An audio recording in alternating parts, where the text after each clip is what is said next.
மயிலாடுதுறை நாடாளுமன்ற உறுப்பினர் திருமிகு சுதா சீர்காழி மற்றும் மயிலாடுதுறை பகுதிகளில் பல்வேறு நிகழ்வுகளில் இன்று பங்கேற்றார். சீர்காழியில் காங்கிரஸ் கட்சி பிரமுகர் ஒருவர் வீட்டு சுப நிகழ்வை முன்னிட்டு அவரது வீட்டிற்கு சென்று வாழ்த்துக்களை தெரிவித்தார்.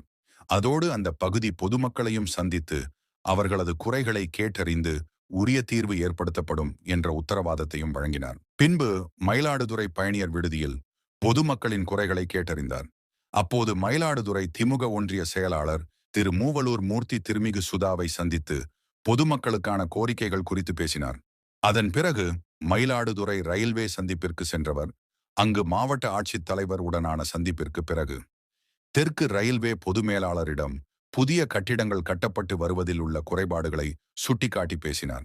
இதனிடையே வழுவூரில் உள்ள ஒரு கோவிலின் சிறப்பு நிகழ்விற்கான அழைப்பிதழை அளிக்க வந்த மாவீரன் வன்னியர் சங்கத் தலைவர் திரு VGK மணியிடம் அழைப்பிதழை பெற்றுக்கொண்டார். பின்பு இன்று மாலை மயிலாடுதுறை திமுக ஒன்றிய செயலாளர் திரு இளைய பெருமாளின் தாயார் இறந்ததை முன்னிட்டு அவரது இல்லத்திற்கு சென்று திரு இளைய பெருமாள் மற்றும் அவரது குடும்பத்தினருக்கு ஆறுதல் கூறினார். பின்பு கங்கணம்புத்தூர் பகுதியை சேர்ந்த ஒருவரின் சுப நிகழ்வை முன்னிட்டு அவரது இல்லத்திற்கு சென்று அவரின் குடும்ப உறுப்பினர்களுடன் கலந்துரையாடியதோடு அப்பகுதி பொதுமக்களின் குறைகளையும் கேட்டறிந்தார் திருமிகு சுதா.